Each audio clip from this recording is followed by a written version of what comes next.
Okay, alright, well, let's, let's hope that nothing goes too wrong. Boop!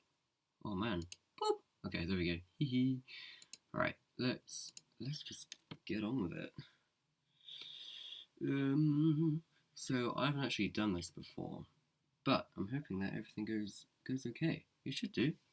I've done some research. It should go fine.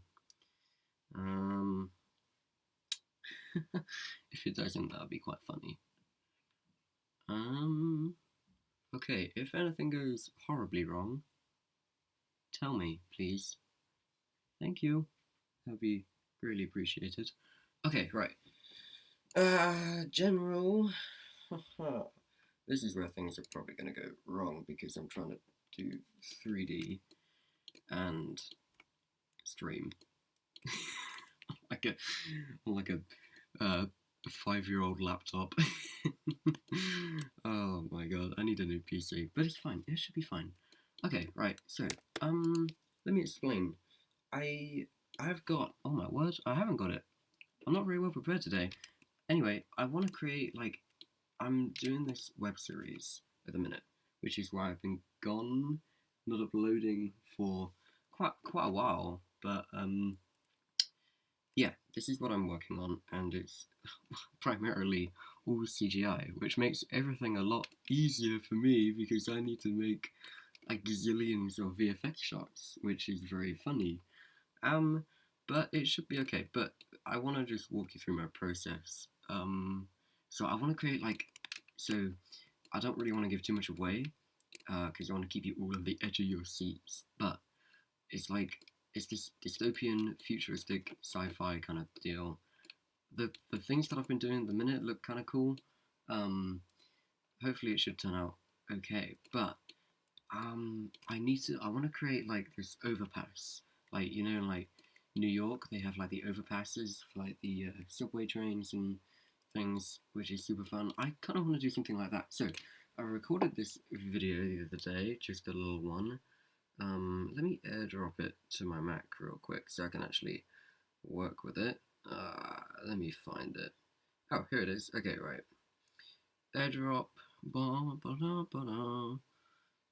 Waiting. Waiting. Please wait faster because I've got people waiting. Aha!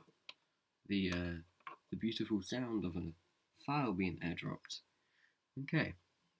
Right. So, haha, receiving a video from Noah's iPhone 13. Oh, let me just close that. That is got a picture of my face. No face reveal just yet, please. Thank you. Okay, right. So, let me track this real quick. So, I'm going to go to VFX, motion tracking, open up my image here. Where is it? Down here. Where are you? Little funny. Ah, here you are. Okay, cool. Right. Open that. I can't remember if this is in 4K, but let's set the scene frames, prefetch the footage. It looks like it's in 4K perhaps. Oh no, maybe not. I'm able to tell because of how fast it's prefetching the frames. If you've got any questions or anything, just ask. Please, because finding things to talk about is quite tricky. No, I thought I'd kind of do this whole thing because it's like, this is kind of what I'm doing at the minute, and I kind of feel bad for not like putting anything out there. So, I thought, you talk to yourself like too much anyway, so why not record it, and then, maybe somebody can learn from it. Maybe not. Okay, right, so let's go to camera, let's fix, oh, God, I think I shot this with a 13mm lens. I'm pretty sure, I don't know, and yeah, this sensor can stay like that. Okay, cool. Right, so, let's just, let Blender do the work. So, I might just up that to like, 50, oh no, 55. Okay, right. Let's go to detect features.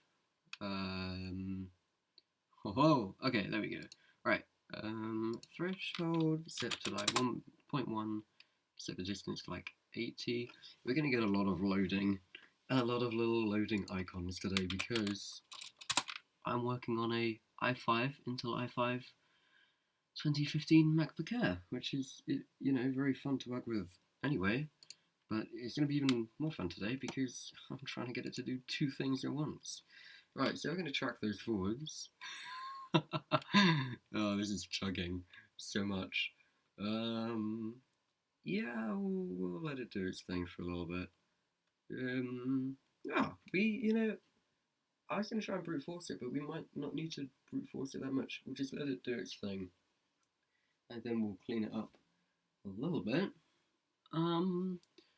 Right, yeah, so let me explain. So I took this video, and then like where the camera's kind of tracking will be like a train, like a little kind of like subway carriage, just trundling along on this overpass. Um, and oh man, I need to relight the footage because I want it to be at night, which is why it's overcast. Um, because if you want to do day for night, you need to make sure that you don't have like any kind of visible. What is this track over here doing? Hello, sir. Yeah, make sure that you don't have too many like visible light sources, like kind of like light bulbs, street lamps, or anything, because then it makes it obvious of like what time of day it is. Because our brains are really good at picking up like, you just lowered the exposure on that. I can tell because that street lamp shouldn't look like that. So go for overcast. I mean, clear skies are okay as long as you haven't got the sun in them. I'm super worried looking at this little graph down here. So I've realised that most of you probably won't be too familiar with kind of like visual effects and things, which is fine. So maybe you can learn about some stuff, how I do it. But this little graph down here, when you're motion tracking something, which I am, this kind of is like a 2D, well, it's kind of like a graph representation of all these little trackers and kind of where they're going. So ideally, you want them to be like kind of in one nice simple line, unless it's like super kind of like jarring motion, which this isn't. This is super smooth. It's like if we scrub around, you can see that that is more or less pretty smooth. And these little lines kind of careening off on their own are just trackers that have kind of decided to do their own thing, but they're not very handy for when you're trying to track a scene. So we need to clean those up, and there's a super simple way of doing that, because you can go down here in the solve panel. I'm using Blender, by the way, because it's free and I'm broke. And you can go to cleanup and then filter tracks, and by moving this number up to something wild like 15, you can isolate the tracks that are doing their own thing, which apparently is only one track, and then you just hit X to delete them. Blender is not very intuitive, so it is X to delete instead of something simple like backspace, but whatever. However, that doesn't really, I don't really like doing that, because I like to be able to kind of manually go in and just kind of delete them, because then I'm sure that the computer isn't going to mess up any of my tracks. So what I'm doing is I'm just going through here, and I'm kind of deleting these tracks. I'm super paranoid that something's going to go horribly wrong. Let me just real quick check if like everything is going right. Okay, everything seems to be going right. I thought that I was on mute, which I'm not. Okay, that's fine. Cool. Let me just check. If you can hear me, say ye. Okay, cool. Oh, okay, it's come up. Great. Nice. Cool. Okay, right, let's go. Can I like minimize this window? If I close that, will it close the stream? This is my first time. Let's just see. Okay, cool. You know what will make it easier on like my computer? If I close these millions and gazillions of tabs, because Finder on Mac, this little thing, which is like the file explorer if you're using Windows. I'm not sure why you would be using Windows. It uses a lot of RAM, and I've only got 4 gigabytes of the sacred stuff, which hopefully will be solved, in time when I get a new computer or something nice. But you got to work with what you got at the minute. So things should be going a lot smoother, not just for my little process here, but also for you on the stream. So if everything's going fine, just message me please in the chat. It doesn't look like we've got that many viewers. I tried to at the start of the stream when we had the 8-bit music playing. That was me trying to hide the fact that I was trying to make the stream better. I was trying to add a little like sub count, like a little viewer count or something, just to make it a bit more interesting. But it's not that I couldn't figure it out, it's just more that it looked like a process, and I didn't really have time to do it. It was just kind of like, okay, right. Whoa, we got loads of little fellas going haywire over here. So, let's clean these up. Hopefully that's enough. It looks like it should be enough. I think it's just the fact that my brain's being funny, because there's an awful lot of like contrast between the like big clump here and the little string strand over there. This is just me rambling. I do it all the time. But this is what I thought, hey, this is a good idea, because then I'm not just rambling to myself, which I probably am at the minute, because I doubt that anybody is actually watching. I've got 3 views, apparently, 1 concurrent viewer. I don't know what that means, but hey, it's fine. Right, okay, cool. So, yeah, look, we're getting somewhere. This is going great. This is going fine. Okay, cool. Click X, click X, click X.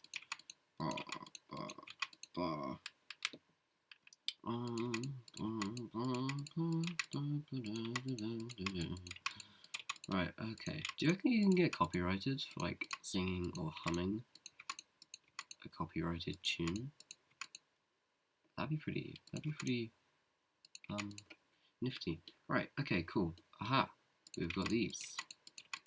You are not going anywhere, so you are going to get deleted. Haha.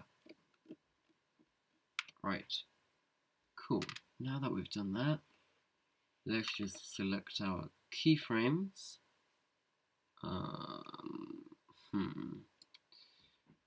Let me see.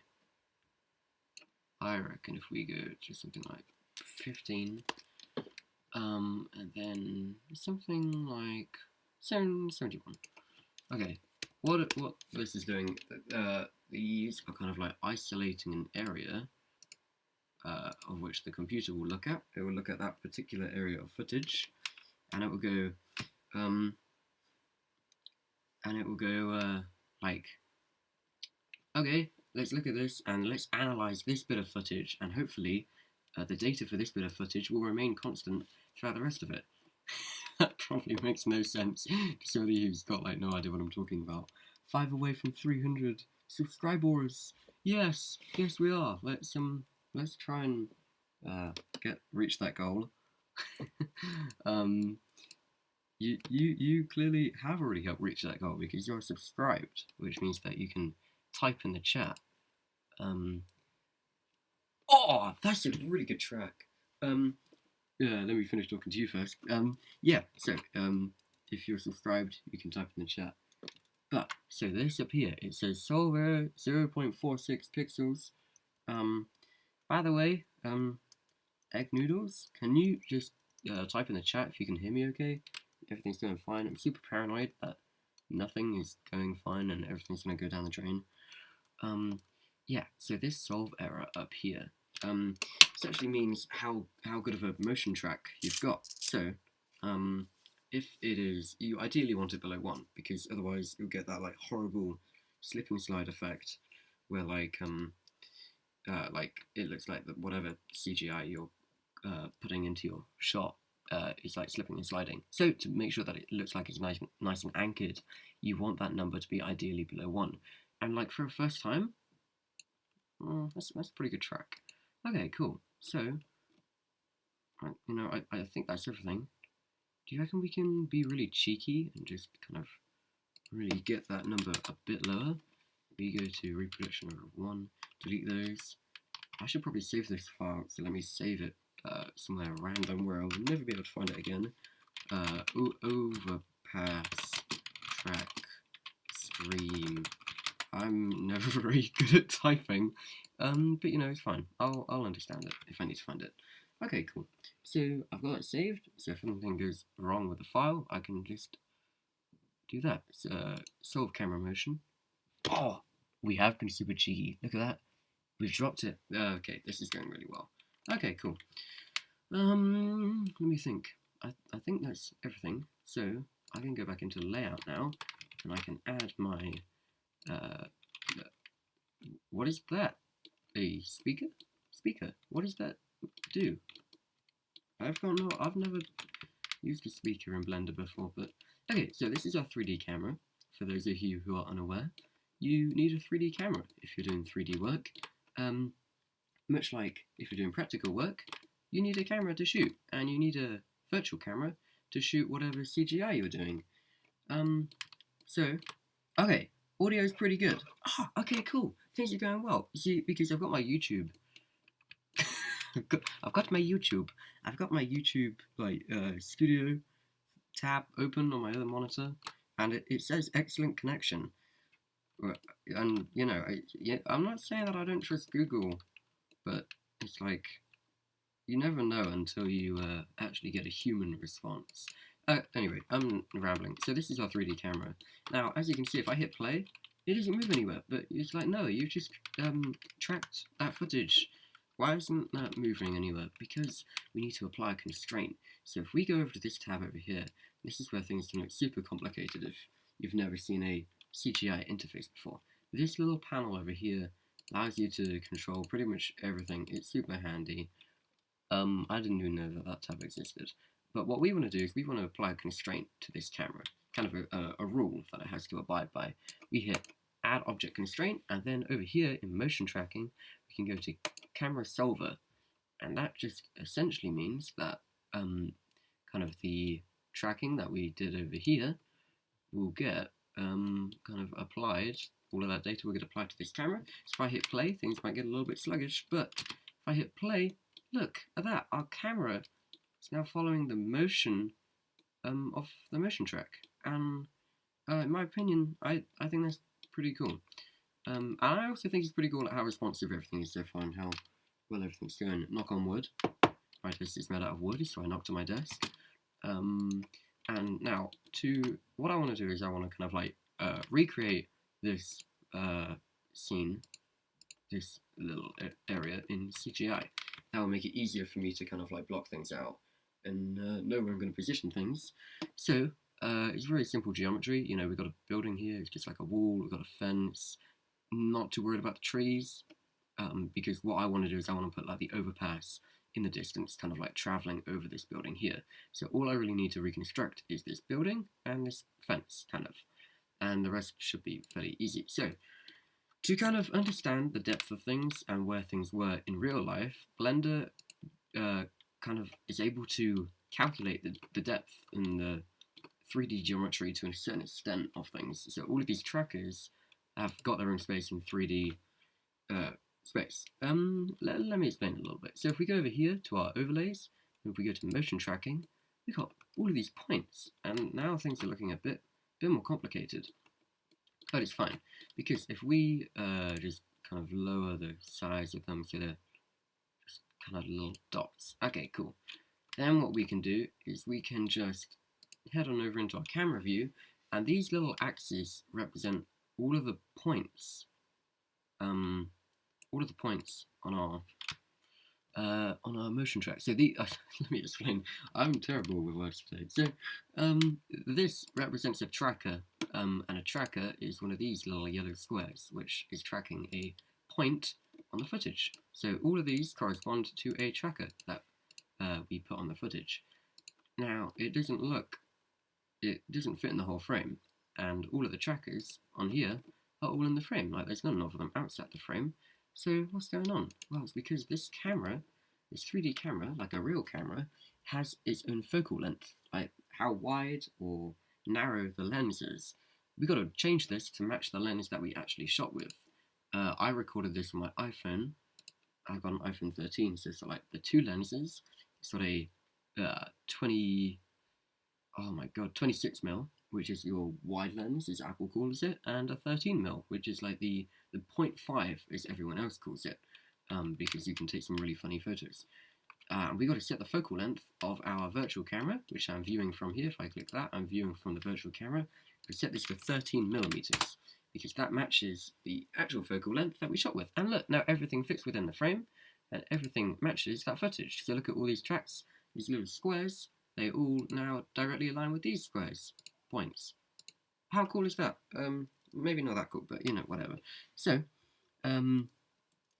oh, sorry, I keep on forgetting to look at my chat. Maybe the speaker makes the audio of the scene come from a specific point. That's a really good point. But I've never like used audio in CG before. I'm not sure how. You know, maybe that's something for another day. But that's intrigued me. I will definitely come back to that at some point. Probably not today. So, I can't see my axis. I can't see my little grid here, which helps me to align everything, because I need to move the camera. And if I move the camera, it moves the points. I'm making that sound like a negative thing. It's not. So if I hit G and then Z, I can move it along the Z-axis. Z-axis if you live in the UK like I do, but I've picked up some American terminology because I live on the internet. But yeah, so there you go. Now we can see the grid because we are moving the camera, and we hit G on the keyboard to move our camera, because G, I expect, stands for grab, and Z stands for the Z-axis. So we hit G and then Z, and we are grabbing the camera along the Z-axis. I'm trying to explain literally everything because I'm aware that like probably not many people know I've ever used Blender before. I am looking at my chat a bit more. I'm not sure how to respond to that. Okay, whatever. Okay. My plan is here. We got 2 concurrent viewers. I don't know what that means. But hopefully this should run over into lunch. And according to YouTube, people like watching things on their TV now. And you know, you can throw me on whilst you have lunch if you decide to eat lunch.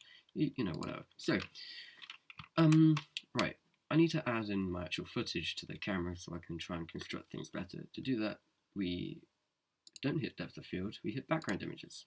That makes more sense. We hit add image, movie clip, and oh, cool. Blender has already imported the movie clip for us because we've used it previously in the file for the motion tracking clip. So we hit that one, and there you go. Look, our footage is there, and we can hit front. So now if we put any of the like CG objects here, like a cube, the footage will be in front of the cube, in opposed to behind the cube, like that. See what I mean? So I have it in front because then I can see what I'm doing. But now what we got to do is we've got to align this to the grid. So I'm looking at the floor here, which is kind of this bit, the floor, and I'm going to look at the floor of the 3D environment, which is this huge infinite backrooms grid. So I'm going to rotate and grab the camera and all sorts of different things. So to rotate the camera, you conveniently hit R, which is probably the most intuitive thing that Blender has to offer. And then I want to rotate it kind of on the Z-axis. So I hit Z, and now I'm spinning it. So I'm going to have it something like that. And I'm going to try and match the perspective. So I need to rotate the actual camera on the Y-axis. Like that, until that grid kind of lines up with our floor. And then I'm going to pull that down a little bit. RY. And this is kind of difficult to tell, but if you look for some kind of like horizon line, kind of makes it a bit better. So I'm not too sure what I'm looking for here. I noticed the camera's a bit skewed. Is that okay? I feel like that's okay. If I match that like that, I tell you what is probably the best way to tell. If we add in like a plane to act as our floor, and then we can kind of align it with that. Where's our plane? There's our plane. Or, no, you could just look at the points that you mentioned earlier, and then kind of like do it in relation to those. But you know what, whatever. So we have this plane here. If we slide it around, it should kind of like match everything. So we just kind of extend that over here. What are we thinking? What are we thinking? I mean, yeah, kind of. Does that kind of work? I mean, yeah. Does it? Does it? Best way to say replay.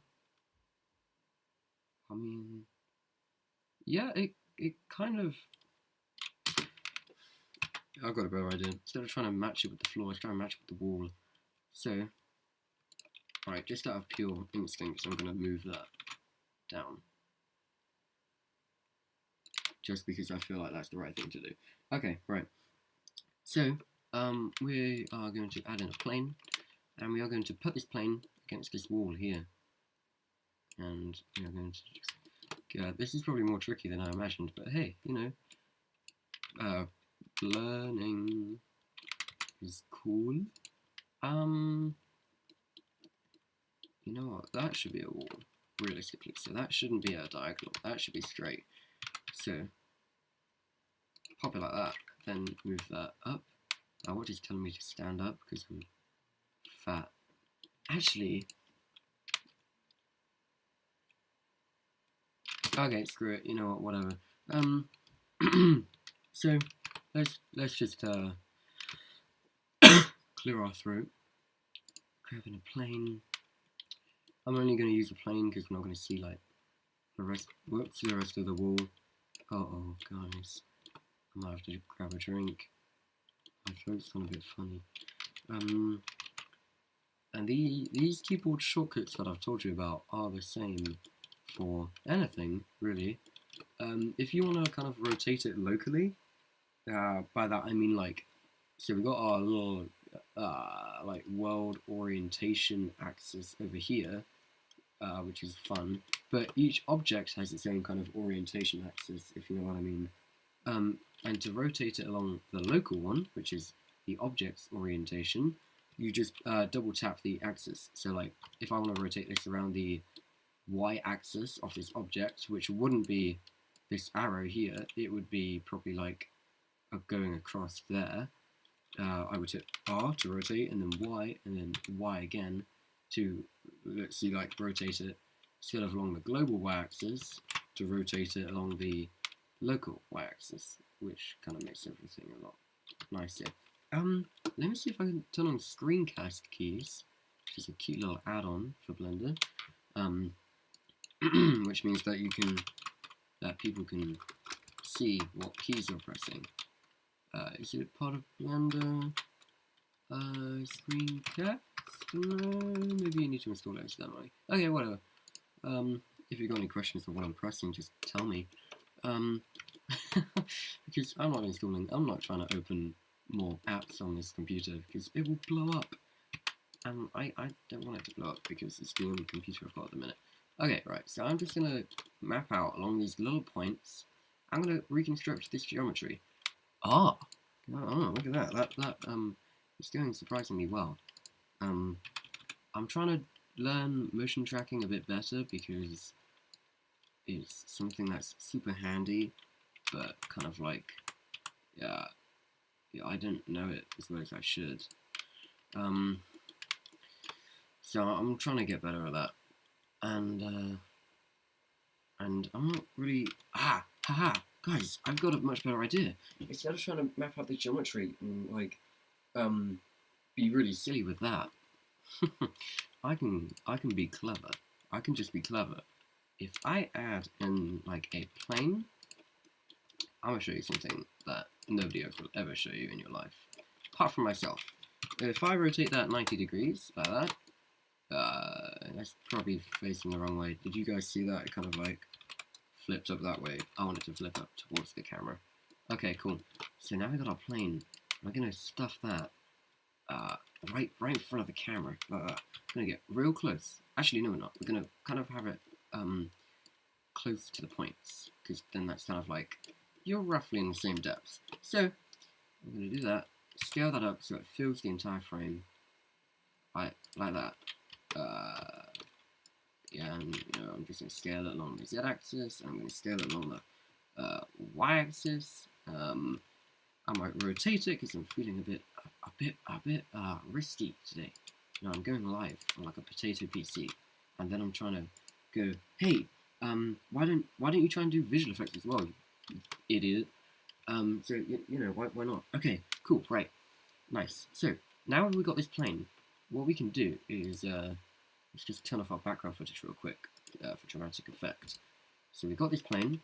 Let's go into Eevee. which is a render engine that is more responsive because you can view your results in real time.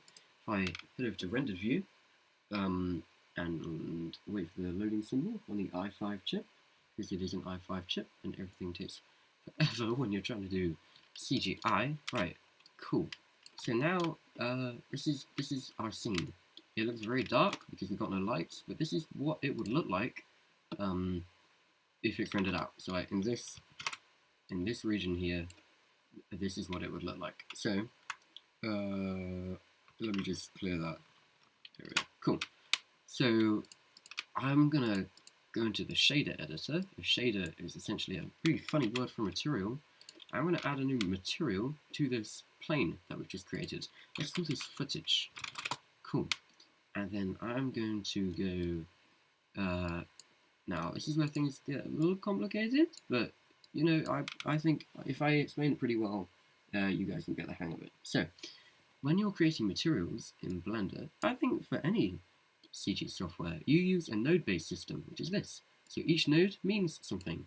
This node here, for example, is called the material output because whatever you plug into the surface will become the material on the surface. And you've also got volume, so whatever you plug into the volume will become like the volume, and by volume I mean like a kind of like fog, a haze kind of effect. But we don't want that. We just want something to be displayed as like a texture on this plane. So I'm going to delete this. That's a big node. You know, I don't want to explain all of it. I just want to add in a emission node. Emission, if something is emissive, it means it gives off light. It kind of glows. Oh, Shift A to add a node, by the way, if you want to follow along with my process. I'm not sharing project files or anything, so, you know. And we're going to plug this emission into the surface, and we'll wait for that. And look at that, now it glows. And depending on how high this is, depends on how bright it is. So, and then because we're in Eevee, we can check bloom, and it gives everything that bloom effect. And then we can change the color to be whatever we want it to be. Yeah, you know, cool. We're just going to set that as 1. Now, I'm going to uncheck bloom because I don't want it to bloom. And then we're going to add in a image texture here. And we're going to plug the color of this into the color of the emission. And what that means is it means it's black because we don't have an image selected in here. But essentially, whatever image we select will be displayed on this plane through the emission node, and it will glow. And the reason why we want the image to glow is because otherwise we won't be able to see it. So let me just find my footage. If I go here, okay, I need to find my footage. So if I go down to here, select my footage, wait for the footage to load. Aha, and there's our footage. Now it looks a bit bizarre. I'll explain why in a minute. But look, so we can see the footage pretty well. But if we had, for example, a diffuse shader, and we were plugging the color into the diffuse, and then that going into the surface, it would kind of, look, it looks kind of dim, because what a diffuse means, if the light is being diffused, it means that it is kind of hitting the object, and then bouncing off kind of like sporadically, a bit kind of like random. In opposed to like a reflection, so if I pull up my annotation, so if we've got our like object here, imagine that it's like a flat plane. Hello? Where did it go? Oh, that's really bizarre. I can't see my annotations. Huh. Huh, that's funny. Okay, whatever, let me just... Oh, I know why. Okay, here's your annotations. Let me just get rid of all of them. Okay, cool, right. So, we got our flat... Sorry about that, that was a bit funny, I wasn't sure what's going on. So, we got our flat plane here, okay? And then imagine that this is our light source here, and then the light source is sending the light at the plane, and it's bouncing off. So, that's the light going from the light source to the plane. And if this plane is reflective, it will, so now in science you say with your eyes, but this is CGI, so I'm going to explain things the CGI way. So a real quick introduction to path tracers if you're not sure what a path tracer is, let me explain, and then you can go show it off to your parents and your friends. So in video games as well, to make the graphics look realistic, you can either use a cube map system or a ray tracing system. And you might hear computer geeks talk about their GPUs being able to ray trace. In Blender, you have also got the two options because it is CGI. So if we go to our render engine, we can choose Eevee. Workbench, we don't talk about Workbench, okay? Or we've got Cycles. Now, Eevee is a cube map based render engine, and many video games use cube maps as well, because what a cube map does is it creates like a bunch of little squares in the environment. So you create your scene, then it creates a bunch of little squares, a bunch of little points in your scene, like that. And each one of these points will sample that specific area of the scene. And using a bunch of maths that I'm not going to explain because I don't understand it, it will try to estimate what the light would realistically look like in that area for like shadows, reflections, light bounces, which is kind of like diffuse, what we were talking about earlier. And this will all link back to what I'm talking about. And it will try to estimate what the light should look like. It's not actually simulating like light bounces and things, because if you get a computer to simulate that, it's trying to simulate every kind of like photon. A photon is like a little particle of light. I'm not a scientist, search it up if you really want to know more. But if you try and say to the computer, simulate light, that takes a lot of computing power because it's trying to calculate every light path bouncing around the scene. A cube map is much more efficient because it's just trying to simulate. It's trying to estimate. It's trying to go, based upon the math that I know, I will estimate that there should be a shadow here and it should be this dark, if you know what I mean. That's why cube maps are used so often in video games, because they can be super responsive. They don't require a lot of like computing power, so you don't have to have a top-notch PC to play them, and you can have like much more detailed models and much more bigger worlds and things because you can kind of go to the computer. I want you to compute all of this information for the environment and the characters and that, instead of trying to compute how the light should look. But if you want a more realistic approach, so if you want things like refraction and better kind of like reflections, you will use a ray tracer. And in Blender, the default ray tracer is Cycles. Now, ray tracers use a lot more computing power because the computer is actually trying to simulate light. Now, in real life, we usually have our eyeballs, and if you have eyes, and we have the light source. Imagine that little booby looking thing is a light source. Okay, it looks a bit more appropriate now. So, in real life, you have the light source here, and that will cast a path of light onto an object, like this plane here. And if the object is kind of like reflective, which all objects are in real life, by the way, it doesn't have to be a mirror to be reflective, it will then bounce that light back into your eyes, so you can see the object. And different things look different depending on what kind of material they're made out of. So if it's a diffused material, it will bounce, but then it will kind of take a couple more bounces of light until it actually reaches your eye, which kind of gives it the appearance of not being very quote-unquote reflective, as one might call it. It will kind of just appear matte, because there's lots of different kind of light bounces going on, and that can be explained by saying, like, because the material is more rough. If it's more rough, then it's got kind of more detailed little textures in that, which causes the light to bounce off in many different directions. If it's reflective, it will take less bounces. It will usually just go straight from, if it's super reflective, go straight from the light source to your eye, and then you can go, hey, there's a mirror, because there's not that many reflections going on, and it doesn't take that many light bounces to get back to your eye, which in turn creates a very reflective object. Now, the way a path tracer works is, or a ray tracer, is instead of having your eye, because computers don't have eyes, you have the virtual camera. Remember, this is our virtual camera, and it kind of does the operation in reverse. So, the camera, a 3D camera, will project a light ray out to all the objects in the scene. We've only got one at the minute, so I'm going to demonstrate with one. Also, to keep things simpler, it will project a light ray out to the object, and it will try to find the light source. So it will go bam and then bam. If the object is less rough, which means more reflective, it will be able to find the light source easier because it's super reflective, so it'll be able to go, huh, the light source must be there. And you once again using lots of math and algorithms, it will be able to go, oh, that object must be reflective. If the object is very diffused, which means it's quite rough, which means that, remember, it will have a lot more different light bounces. It will take a lot more different attempts, a lot more different paths, because the light will be bouncing off of it, different things. So it will go like bam, bam, bam, bam, bam, bam, bam, bam, bam, until it reaches the light source, which gives it the appearance of it being more rough and, more matte and more diffuse. If you're just tuning in and you're saying this image here, don't click off. I was just explaining something with terrible drawings because it's difficult to draw with an optical mouse. It's difficult to draw with any mouse. That I'm losing it. That's what ray tracer is. It is the inverse of real life physics. It takes a lot more computing power though because it is literally trying to calculate every single path.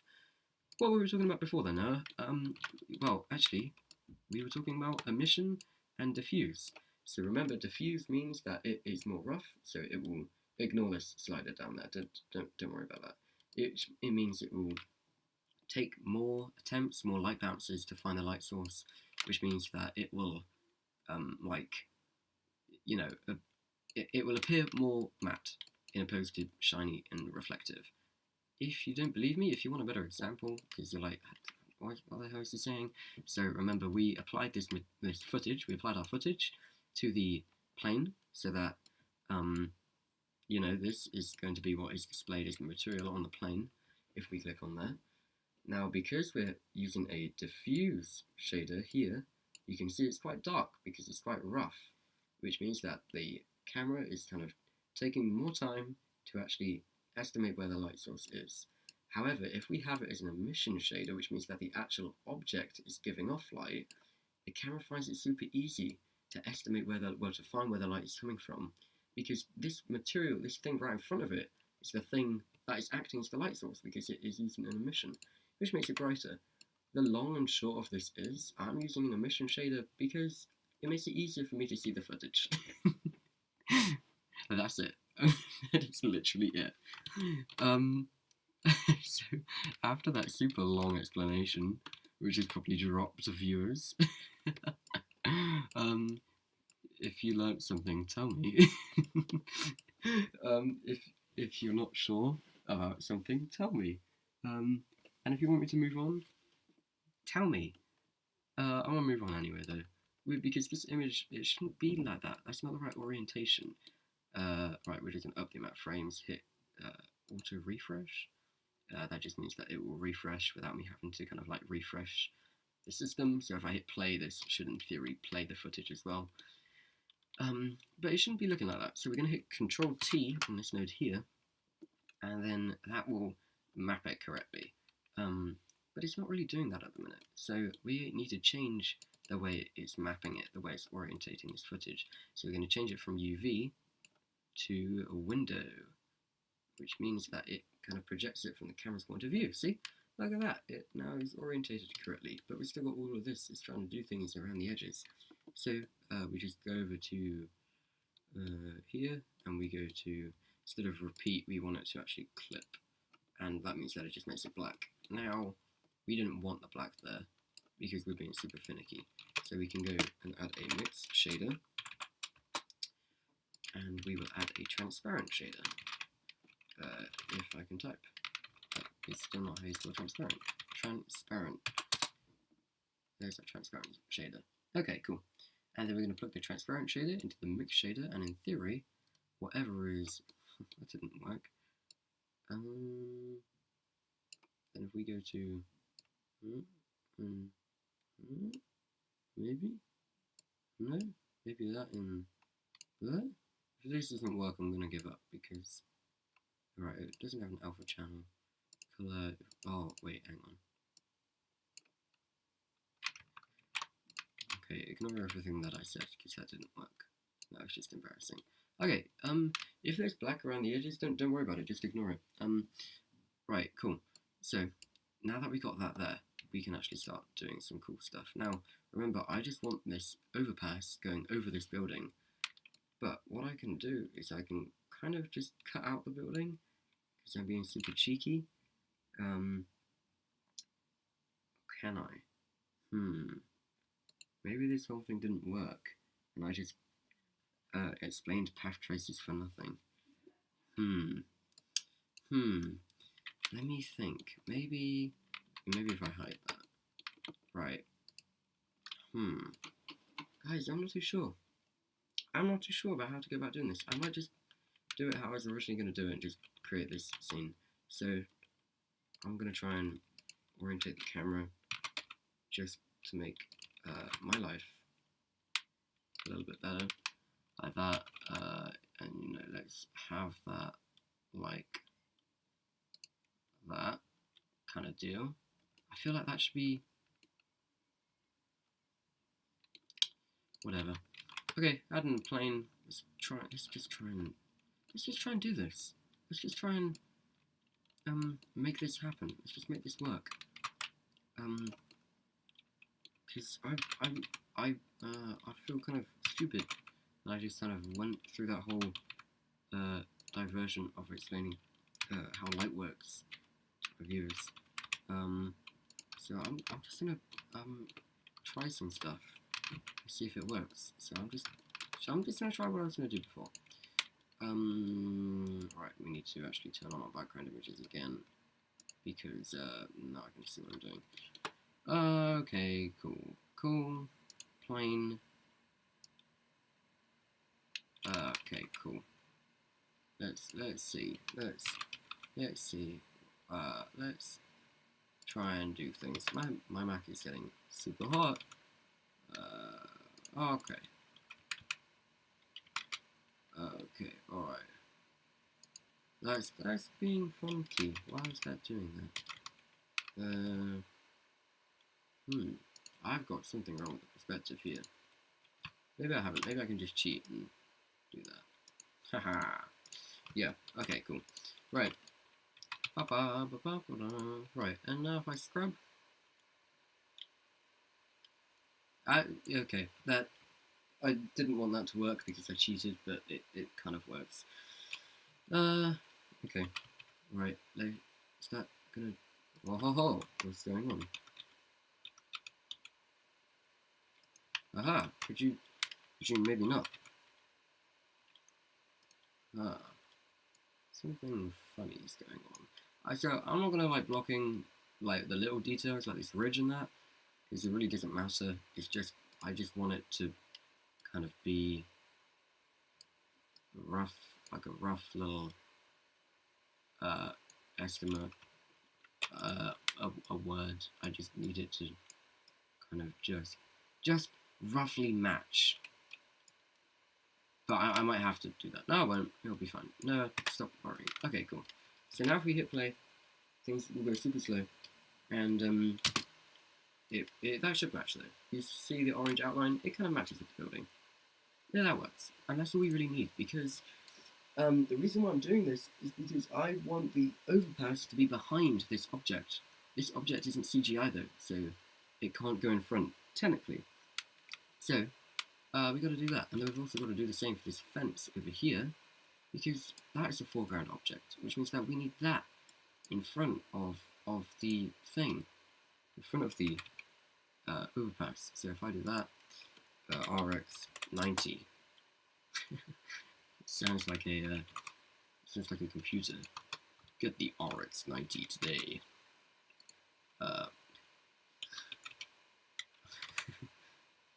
Elevate your renders. Elevate your workflow. You sound like the trailer guy. Or maybe I just sound stupid.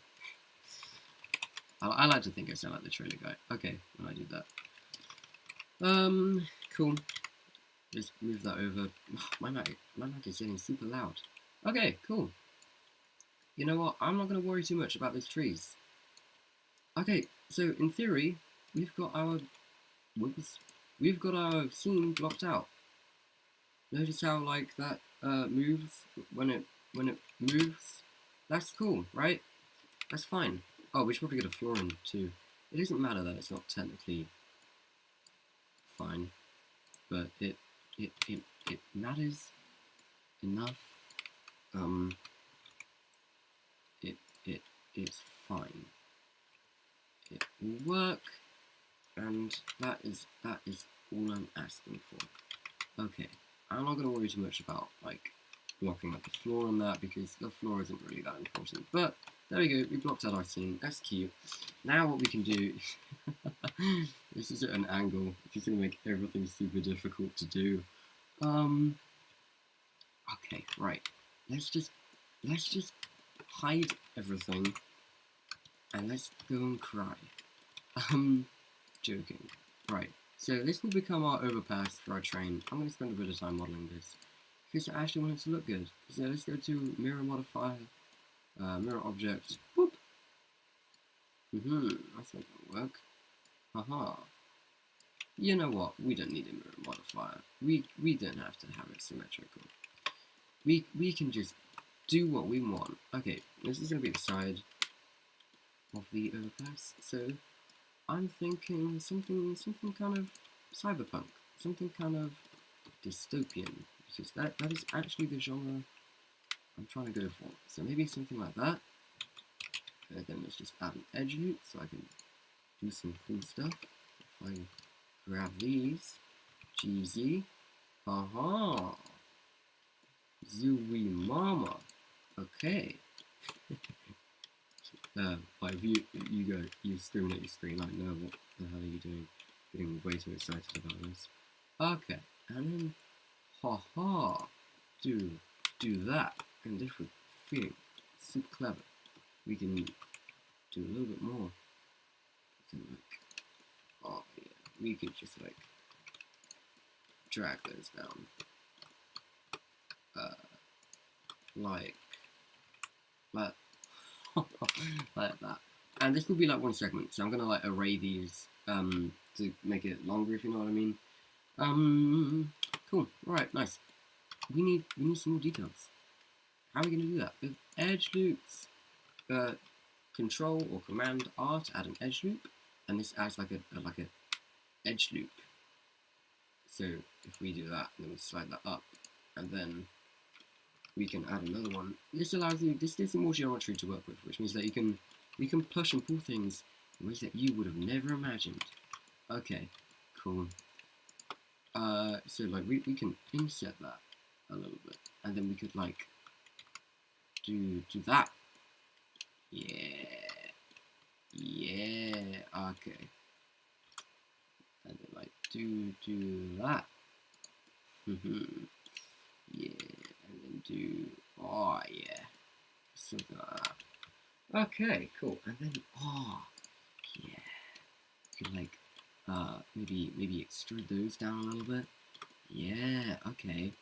And then maybe like, I don't know. Look, I don't know. Maybe like grab that. Just doing it until it looks cool. So maybe do that and hit SX. Just, interesting. Very interesting. And then, I'm getting a bit impatient, so I might bevel these bits just to see what they would look like. So I'm going to select these faces like that, and then I'm going to hit Control B to bevel. What are we thinking? I mean, yeah, that could work. Maybe do it here as well. Maybe. I'm thinking of like adding like another. Oh yeah. Oh. All right. Okay. Okay. Then like let's add a cube. We can pop this like that. Aha. Oh yeah. Just grab that and like do that. Like that. And then like we grab that and that. And the reason why I'm doing this is because I think it will look cool. No, that's not what I wanted. I wanted to add a edge loop. If I scroll up on the, what's it called? Scroll wheel, I can add more at the same time. Neat. Okay, cool. Do that, and then do that, and now, because we got this added geometry, we can do what I wanted to do. That is what I wanted to do. Cool. And then, might, how would that look if I, like, what are we thinking? That could work, right? Could it? Maybe?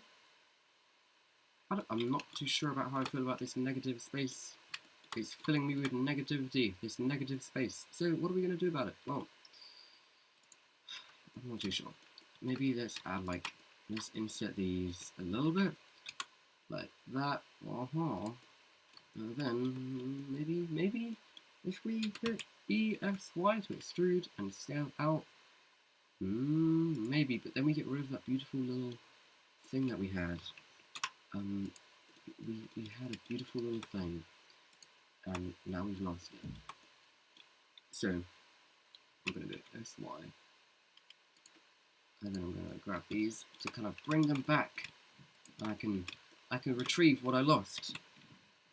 Oh god, maybe that's a bit too far. Okay, right. Like that. Oh yes. And then I can grab these, like that, and then I can hit G and Z. G and Z. Okay. I reckon if we, you know what? Let me try something. Let me set, and then maybe inset again, and then extrude and scale. I don't know what that means. I don't know what to feel. Okay, I've selected all of this little block, and I'm going to hit Control B to bevel all of it. I'm just going to do something like that. Okay, right. Yeah, kind of works. It kind of works. But what I think we're missing is something here. Somebody could climb over that and commit suicide, and that's not what I want. In my little universe. Oh no, YouTube's probably gonna do something funny to me now because I said the S word. Okay, right. Let's do that. If you're enjoying this, I don't know, subscribe, like video. Tell me if I should do more. Because I haven't ever done this before. Oh, I rhymed. That was super satisfying. Right, do that. Then, as you can tell, I'm kind of going a bit insane because I'm talking to myself and I'm trying. This is how I work through things. If you got a problem with it, then I really don't care. Leave. Actually, don't, because I've got like 2 concurrent viewers, and I'm not sure what that means. But I think I figured out that it means the amount of people watching at this current time. So to my 2 concurrent viewers, I thank you. I thank you kindly. Right, I'm going to inset that, and then if we, oh yes, okay, that looks pretty nice. And you know, for the other side, the people on the other side of this deserve something, so I'm going to do that. And yeah, what are we thinking? I'm thinking it kind of looks okay for like a little section. What do trains have? They have like the wires overhead. I'm trying to think whether I want to add that, because it's like in the future, wouldn't trains be electric? Oh well, then yeah, they'll probably need the wires. Dumbass. Right. Okay. Huh. We need like we need like some little brackets, some little supports where the little things can go. Actually, you know what I might do? So I might just like over here, I want to create a little thing so it kind of looks like it's gonna like, it kind of looks like it's been manufactured to fit together. It's like modular. So we got this little bit here, and it's like, what if there's a little thing that perfectly matches that shape? So it's almost like like you know, it like connects to it. It's like, oh, you know, it's pretty well thought out. Egg noodles, it said something. That's really cute. I think you should have streaming as a consistent thing on the channel. Yeah, me too. This is super fun. I'm really enjoying it. It might bring more people who want to learn to your channel, and it's fun. Yeah, I know, right? Yeah, that was kind of the whole deal. It's like I haven't done something in quite a long time, so it's like I just wanted to make sure that you knew I was fine. You know, nobody probably cares. They're just like, oh, it's the guy who does the funny YouTube shorts. But it's like, you know, I kind of felt a bit bad. So it's like, yeah, I'm still here. Right, I've kind of forgot what I was doing, and I've created this. It looks like it looks like an ear if you look at it from a funny angle. Okay, right. I mean, good work. I'm not sure why I extruded that. You know what? There's only one way to find out. Let's add a array modifier. Hello? Okay, right. That's not what we want. So we hit 1. Boop. Okay, right. How does that? Could that fit together? This is the moment of. Oh my god. Okay, this is the moment of truth. Point 999. 0.95. Okay, that's too far. Just trying to find this perfect magic number. 0.98. Oh. Okay. It could work. Right, let's think. I reckon if we keep this applied, we can actually see our changes happen over here. So, what do we need to do? We need to bring that down a little bit, put it in, and then give it a slight bevel. Right, so let's grab that, let's bring it down, and then bring it in, and then select that side and that side.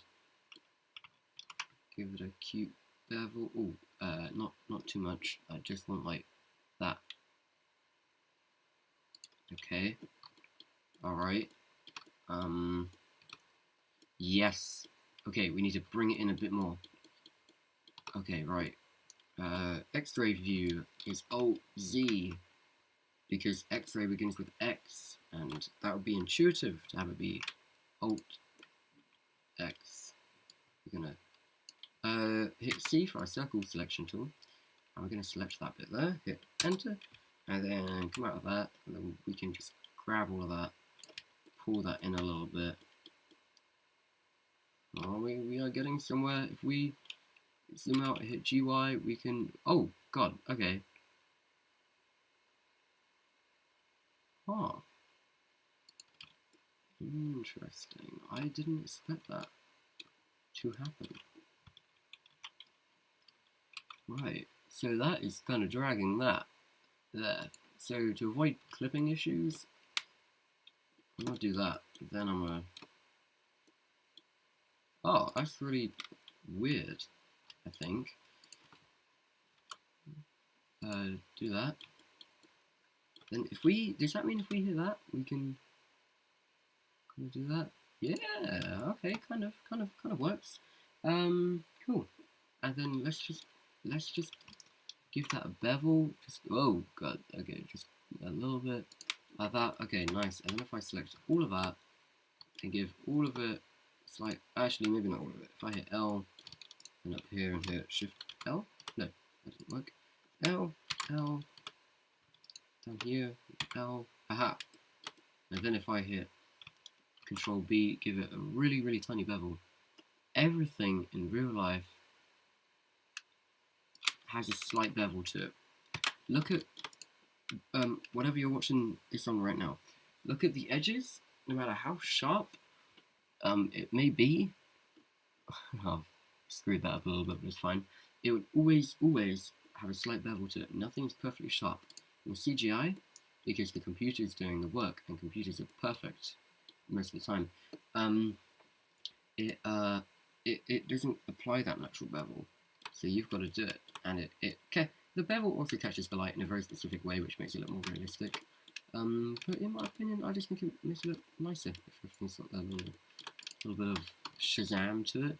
Oh, and I probably should have done that after I do this. It's fine. You know what? We will just add a new plane. Because we've actually got to make like the bottom of it, the soggy bottom. You know what I mean? You got to like make the actual bit that the trains need to go on. So,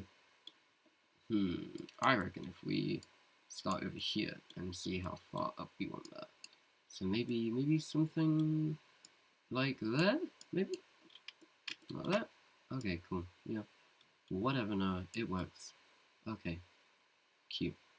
And then if we grab that, nope, if we grab that, and then if we just shoot that along, go into our top-down view, so we can get a better look at what we're doing. We need it to go all the way across, because they need to link. You know what, I'm going to apply the array modifier to it again. What was the magic number? Was it 0.98? I can't remember. I think it was. Yeah. Okay, cool. There's a slight gap. So, that is to what? Come over there.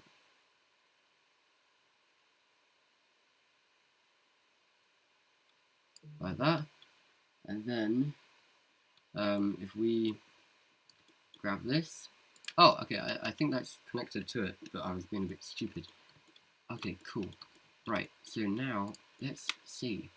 I should probably have like a reference model of a train, so I know how wide to make this, but I don't have one of those. So I'm just gonna guess. And you know what? That's okay to guess. Sometimes though. Sometimes. Okay, right. So let us just do that. And you know, judging upon the thickness of that, these trains, yeah.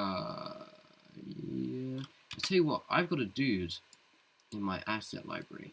I've got a Hotmail in my asset browser. If I go over here, here's the library. These are like all my little models that I've created or assembled over the past couple of weeks, because I've only found out about this function in Blender the past couple of weeks. So I've got my Hotmail, and my Hotmail is perfectly to scale. I'm turning into Dr. Seuss. So if we do that, and then if we do that, so he is to scale, which means that if we look in the properties panel, we look at his dimensions,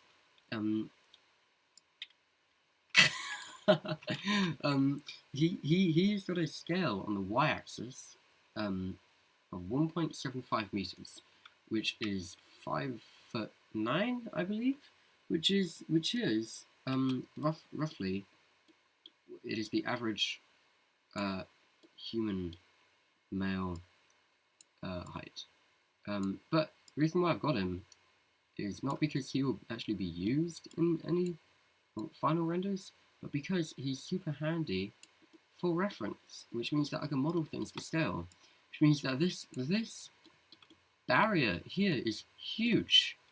I mean, if that is how big the average human is, I mean, he's 5'9". This thing is like a wall. This, you know, who built this? Donald Trump? No. Which means that everything needs to be a lot smaller. So, if we grab that, we make it a lot smaller, because realistically, I want this to be like on a train kind of deal. Not on a train. Let me try and do two things at once. I want this to realistically be like a train. So like I want this to be like halfway, maybe like a third of the way up the train, which means that it needs to be a little bit bigger. Right, how big is that now? We just have them sort of slightly intersecting. Yeah, I mean, yeah, that should work, right? Okay, cool. Right, you can go away. Right, cool, nice. We're going to apply the scale. So now that is the default scale of this, I believe. I hope, maybe, whatever. Okay, cool. And now that is default, it means that I know that I need to bring it out a little bit. Wait, I've just realised that what I just said didn't make sense at all. Right, so we need to just hit, let's just select everything, but then we can just deselect plane. And then we can hit Shift D to duplicate, D to duplicate, and then Mesh, Mirror, X Global, which means that now that is flipped. And we can pop that in the same place over here. Same time, same place, just like that. And guys, I mean, look at that. Yeah, yeah, you know, that's looking kind of cool. Oh, and the camera is very conveniently on it. It's not what I want. So I'm going to go into here. We need to make this base a bit thicker. So we're going to hit Shift. We're going to extrude that a little bit like that. Then you know what? I'm going to just bring that in. Why not? You know? Okay, right. So then, now that we got that, we can just bring that down a little bit more. No, we won't actually. We're going to add a support, and I'm going to add the support over here. Guys, if you need a support, I've got your back. Right, so now we can add some supports. What am I talking about? Right, so let's go. You know what would probably be easier? If I, if I like place this where I wanted it in the scene, because then I could extrude these supports. Yeah, I think that's what I'm going to do. So I'm going to unhide everything. Oops. Go over here. Now that we've got our thing. What's it called? What am I doing? Where am I? Okay. Cool. I want this in the distance. So I want this over here. You know? I want it like that. Yeah, that's super high up. But okay. Oh, wait, where? Yeah, that's fine. You know what? That's where it's gonna be. This train. Actually, no, it's not. No, it's gonna be. Actually, maybe. We'll have it over there though. So, actually, where does the camera move? Where does the camera pretend to track it to? So maybe if we have it like on top of the warehouse. Okay, right. So in order to do that, I need to just go into here so I can orientate myself better, and then just bring that over to here. And now that should be directly above it. Cool. Right, cool. Now that is directly above there, yeah, I mean, yeah, okay. Alright, this is kind of good. This is kind of cool. Right, so, should I rotate that? Nah, that'll be fine. That'll be fine. Will it be fine? Yes, it will be fine. Sorry, I'm really liking how this is going. Right. Okay, cool. Right, let's turn that on. Right, so now we can see what we're doing. Go in here, and we can actually make these supports. So I'm going to just bring that down just a little bit more, and then I'm going to add a edge loop like that. For our support, we are going to grab that from here, extrude down to there.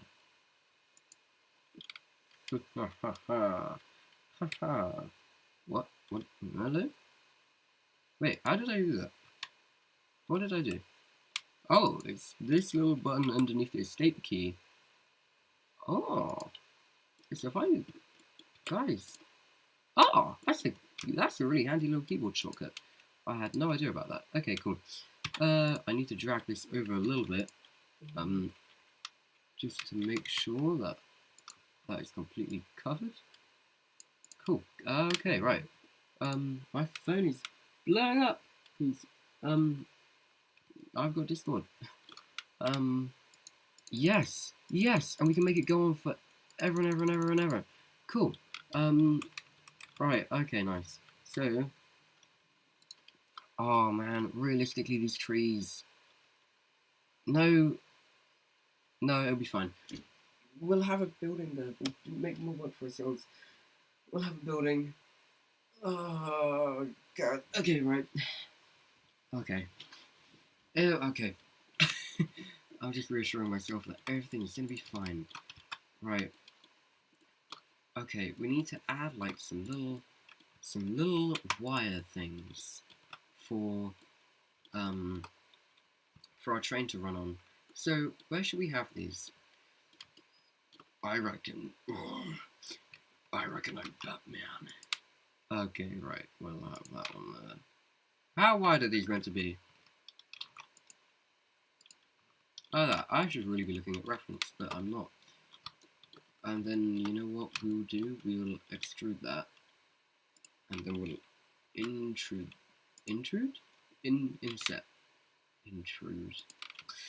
Blundering idiot. Okay, like that. So it kind of looks like it has been placed. So I got a little support. Little stand. What am I doing? Yes, okay, cool. And then, once again, I should probably have like a train model to reference off of, but I don't. Oops.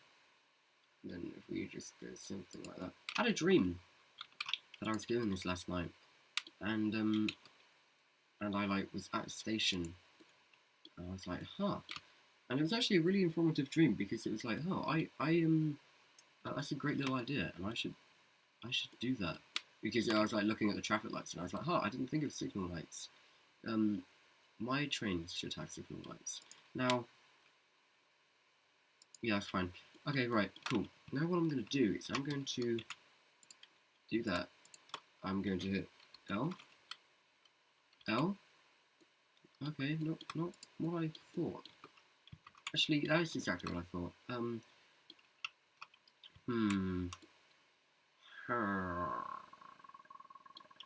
What's the best way to select this? I mean, I could go see the plus on my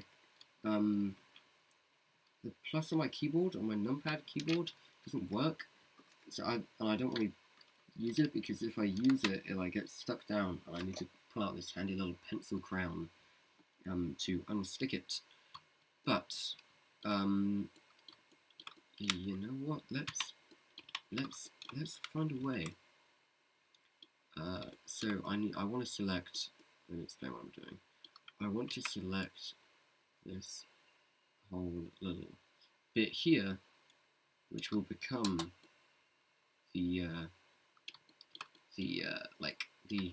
wire holder thing. Because I want to duplicate it and I want to set it as a wireframe. So I'm going to do that, and then I'm going to hit P, separate by selection. So now that has been separated. Hello? And then I'm going to select that. So now that is its own object. And what I can do now, so I can go into here, and then I can hit. Oh no.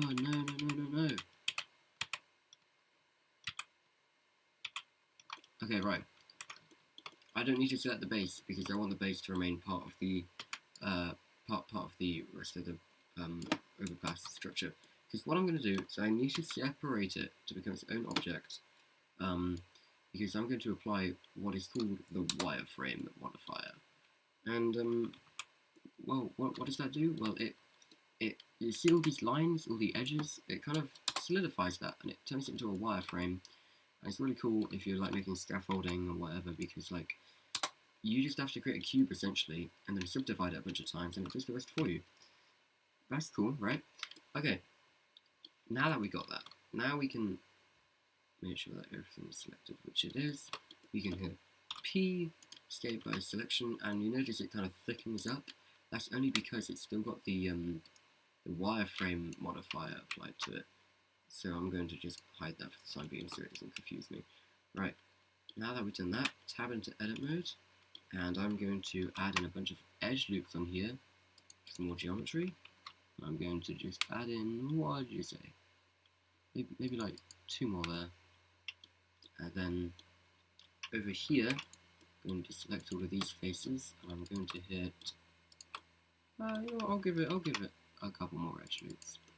Okay, and then I'm going to right click, I'm going to hit triangulate faces, and it makes them into triangles. Then over here, will I do the same?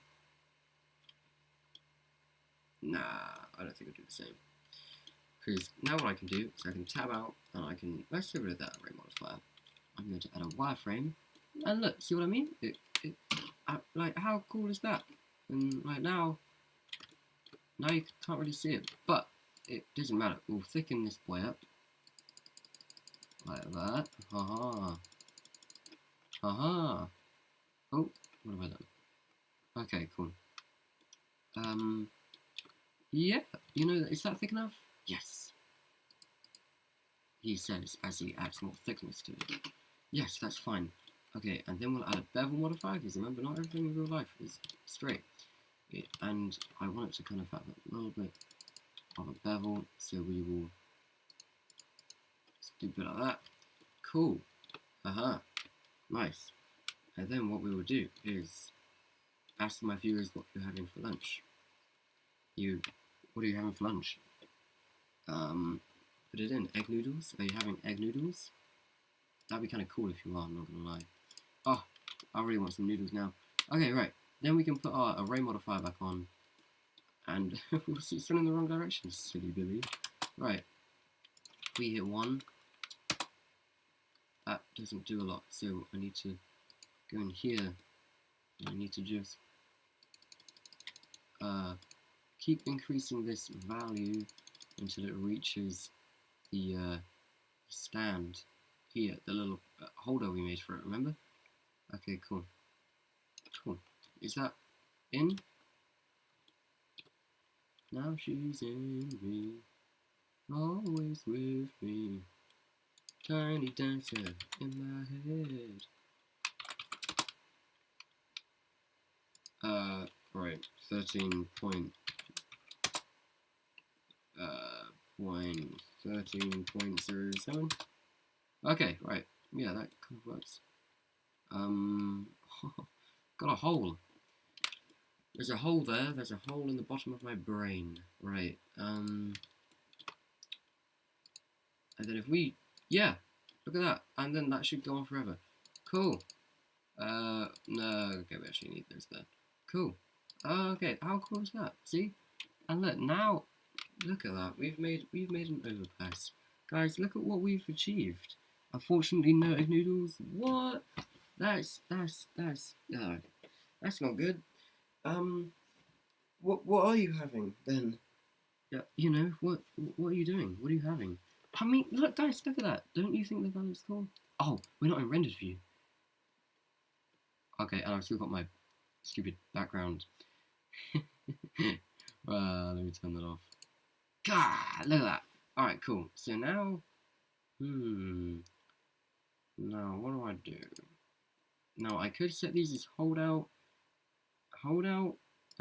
passes, which means that they just become masks, and then I just comp that into the footage, but no, I want to do everything in the viewport, which means that when I hit render, I want there to be a finished shot on my screen. So I'm going to do the same.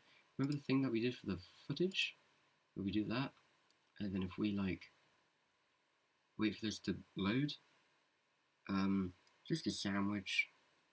What do you mean just a sandwich? You know, what's in it? I probably need to get lunch in a minute. Oh no, the stream might have to be paused or something. Okay, right. So, what was I saying? Yes. So, I want there to be a finished shot on my screen. So what I'm going to do is I'm going to apply the footage material to these objects we made for our thing, and then look at that. kind of works. And we've already like done the whole like mapping deal, so like we don't need to map anything to it because to like get it to look nice. Come on, you should understand what I mean by now. Okay, right. So now if we go, if we move that up a little bit, and then yeah, let's just add a few more of these. Yeah. Cool. Okay, right. Okay. So, yes, the sky. You know what, let's just give this a real quick texture just so we know what we're working with. Real quick texture. Cool. And we'll set that to like a black. So, you know, we've got some contrast and we can actually see what we're doing. Because in a minute, I'm going to add in another plane. And I'm going to just rotate it. What's that? 45 degrees. See, you know, it doesn't matter. We'll just play it by ear. Play it by ear. Has the grandma ever said that? Maybe not your grandma. Maybe that's a bit of an insult. Okay, cool. Now that we've got that, we can scale this right up. Because what I'm going to do is I'm going to double tap R to rotate it freely. I'm going to do that. Like that. And then I'm going to go now that kind of is that, and just scale that up a bit more. Aha! Alright, no, what are you doing? That doesn't, you know, what are you doing? Haha! I am creating the sky. Now, we've got all of this trees, and it goes in front of the trees, and we don't want it to go in front of the trees. But trees are really difficult to like create masks of because they've got so many different like bits and bobs and things. So what I'm thinking is let's just throw in a building like there, and it will like cover up the trees. Let me show you. So like if I add in like a circle, no, if I add in like a cube, if I just go over here, let's make it slow. Right, let's do that. Cool. And then, wait. Let me just go into here so I can see what I'm doing a little bit better. Wait, is that my cube? Oh, that's the sky. I should probably name my things a bit better. Okay, right, yeah. So if we go there, right, now we've got our cube here. If we go into rendered view, look at this. See, we can just scale up this cube. Make sure it's not clipping through the fence. Because that would be really sad if it did that. So let's just do that. Cool. And then yeah, so essentially we could just like do that until like we go over the trees. So like something like that, and then like grab that face there.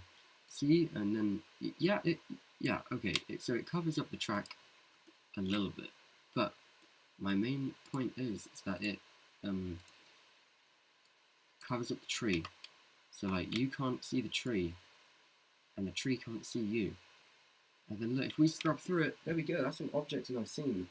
And what I'm finding here is that we need to extend this an awful lot. So if I go right to the end there, I can grab that. I can go GY, move that, and then if I hide my cube, we don't need to make that any longer. I think that's fine. Yeah, you see, look at that. That's a CG object in our scene. How do I know that? Because I can like hit both of these and hit hide. It wasn't there before. What did I just do? Okay, fine. Whew, I thought I did something. Let me save it. So if I do something, it won't affect anything. Cool. Right. Okay. Cool. It always looks great to see how much effort goes on behind the scenes. Yes, there is an awful lot of effort that goes on behind the scenes. Because I actually want things to look good, and this is what you got to do. But it's mostly just playing around, and seeing what works, what doesn't. I've been using this program for like just shy of 3 years. I still don't know what everything does. I'm still not a master. I don't think I ever will be, but it's it's just playing around until you find something that works and that looks good. So, and you know, it's finding problems to no, that's not right. It's finding solutions to problems, and like this tree here. It's like you can't kind of easily put that in front of the thing, the CG object. So what do? You know, we put a CG object in front of the tree and it hides it. Speaking of which, let's do that now. So let's hide this guy. Am I in X-ray view? Yeah. Why was I in? Yeah, you know what? Okay, whatever. You know what we should do? Just whilst we're here, we should add some wires. Okay, let's do that. Let's add some wires. Now, the best way, if you watch any tutorial on YouTube on how to create dangling wires in Blender, it will say add a curve, add a Bezier curve. Now, you know that's great, but it's not great because I think Bezier curves are super finicky to play around with, especially if you're like if you haven't used them before. They're just super. They take a lot of effort and time. The whole thing with CGI is they're trying to cheat, and then you're trying to like make it look good, and you're trying to go, hey, I didn't cheat, even though you totally did. Right. So what I'm going to do is I'm going to use this plane here, and I'm going to do that, but I'm going to delete the face. So if I go delete and then only faces, now we've just got the edges, and stay with me here because I'm going to select this edge here. I don't need that edge. Oops, so I'm going to select edge. And then I'm going to select my vertices, corners, for those of you who didn't attend school in like year 7, maybe even year 6. If you're watching in the US, that's like grade, what's that, grade 8? Grade something. I can't remember the kind of like conversion rate. Cool. What I'm going to do is I'm going to map out the curve and where I want the curve to go, but using edges instead. So if you've ever looked at a train, if you've ever looked at like the wires on top of a train, you'll see that they are kind of connected to these big things here. Using systems a lot like this. Probably not exactly like this. I'm not a train expert. I'm not trying to be. But, you know, use something like that. And then we are going to go and just essentially map out the curve, kind of the wire, really roughly. This isn't to scale. It's fine. We can improvise with it. So, just like that. We want to make it slightly droopy, not too much. The thing is, we want it to kind of like, we want it to come back to where it started. So let me show you. So we want it to come back to roughly like there, because then we're going to have like an array modifier on these, which will essentially just kind of like, is that straight? Yes. And then we are going to select these, and we're going to bevel them to make them not so angular, like that. Let's do that as well. And then what is, I think it's Shift Command B to bevel vertices? It is. Okay, right, something's done on there. So I'm going to get rid of those things. I'm just going to bevel these things. Shift Command B, and then let's just bevel these so that they are not so angular. Right, I'm really struggling. It might be easier just to bevel these one at a time. So just something like that. And then if we just shuffle these around a little bit, something like that. Oh, no. Something like that. Hang on. Something like that. And then something like that. This makes no logical sense because there is nothing holding that up there. If it doesn't make sense, get rid of it. Okay, let me just. I should have thought this out a bit better. Right, okay, let's do that. Do that. You know what, let's. Oh no, we can't delete it now because it will mess up the whole thing. Ah. Okay, right.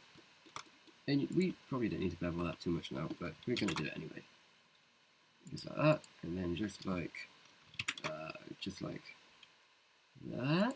Yes. Just like that. Just like, how many times can I say just like that? Too many. Okay. Cool. Alright. We got a cool little curve, but it's not thick enough. So we are going to convert that to a curve.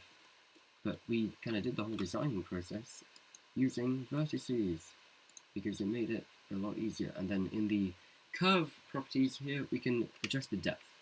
How thick do we want this boy to be? I reckon, well, what do you think? I reckon that's alright. And then we'll just give it a cute little resolution, just to make it a bit more smooth. I don't think that is enough, so I'm going to just not make it more hard for myself. Okay, cool. And now that we've done that, we can convert that back into a mesh, because now we can apply array modifiers to it. We can give it a cute little material. I'm just going to give it the real quick material that we made. Uh-oh. Jitter?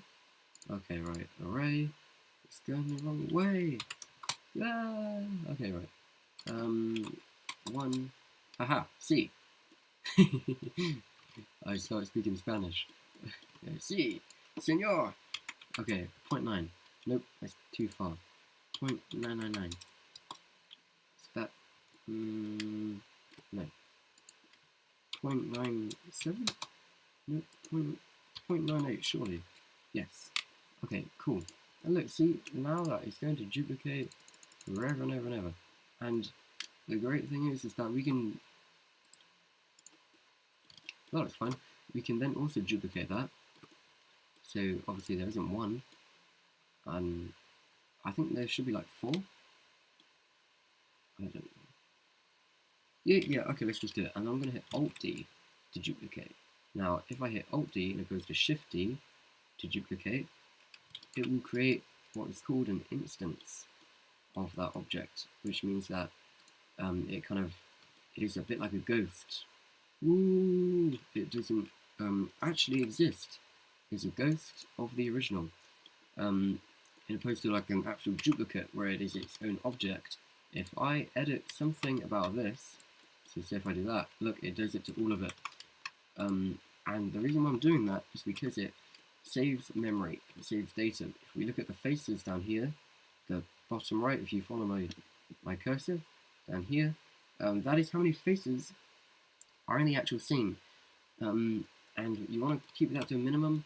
I mean, if you've got a super powerful computer, it doesn't really matter, but I don't. So I try to keep that to a minimum. And if you create instances, because it's a ghost, it's not another object, so it doesn't add. So look at this little number down here. I'm going to duplicate this. I'm going to make it an instance. Did it go up? I think it might have done. Did it? Yeah, it kind of did. I'm not sure why it went up. Whatever. It's not meant to. It doesn't matter. Maybe it doesn't know what it's talking about. Maybe we're not the ones in the wrong here. Okay? Right. Aha! And I've just realised something. There needs to be one more of these.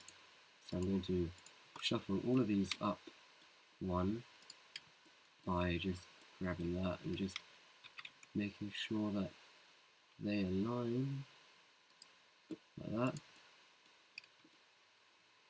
Aha! Because the reason why I did that is because the camera pans over here, and if we didn't have those there, they wouldn't be there. It wouldn't make sense. Okay, cool. I reckon that's our bit done there. Okay, right. And I reckon we can get started on our building. Actually, should we texture the bridge? Should we texture this? Because then it's kind of like finished. Oh, don't know. What do you think? What do you think? I won't do it until I get a reply. Should we texture it? And then, like, that is one less thing that we have to do. I don't know. There's a ladybug on my curtain. Okay, whilst you guys are deciding, I'm going to start creating this cute little building. So, put in the chat. Should we texture that? No.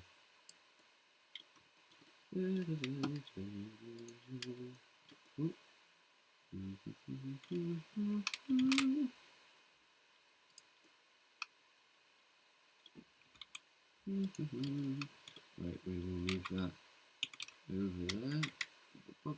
Right, that and that. We will just make that follow the ground plane. So, oh wait, that is not. Okay, cool. That's kind of working, right?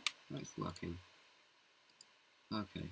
No, kind of not. Right. Something like that. I think that only looks wonky because the camera's perspective. Let me just. Let me just. Yes. But in reality, that's actually nice with everything else. Okay, cool. Right. Let's just get rid of that. So that's to make it super funny for me. Right. Now we've got that. Let's start having fun. Right. Everybody's having fun. Right. Z. There we go. Cool. Right. Yeah. Real quick, we have that there. Cool.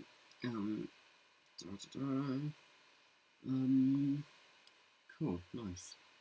I mean, should we keep that? Yes, it will be fine. We'll realistically we only need to like go up here and here. As long as we kind of like get rid of all of that, we should be fine. But we need to just extend that out a little bit more. Cool. Now what we can do, we can go, oops, just something like that. Oh, hang on.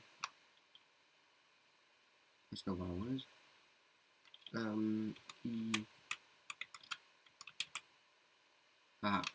Like that. Cool. And then we can just go, just like that, and just select. Oh wait, hang on. Do you reckon we can go Alt Shift Select? No. Okay, cool.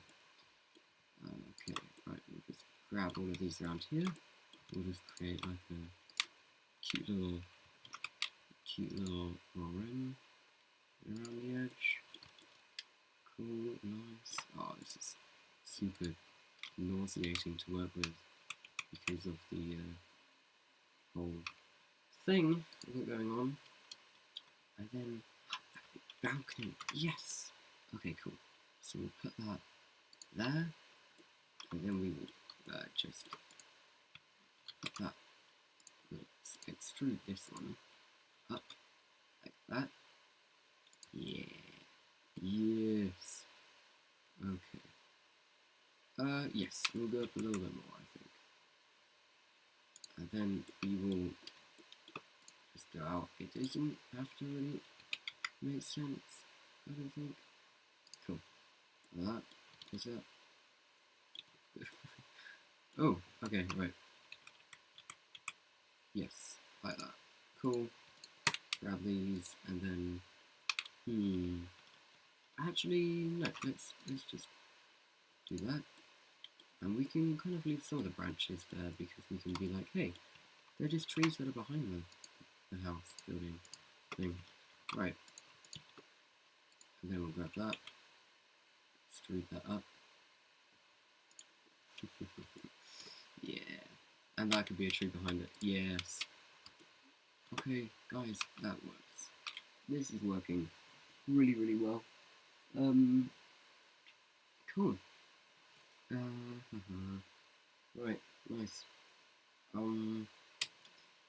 Cool. We got everything blocked in. I'm gonna go grab some lunch, but yeah, when we get back, we'll pick up where we left off. I think maybe. Yes. Cool. Alright. Well, subscribe and everything else, I suppose. If you want to. Doesn't really matter. Okay. Cool. Well, oh, why didn't this chat thing come up? I don't know. Yeah, I'll try and figure out how to do some stuff to make the stream a bit better. Cool. Alright.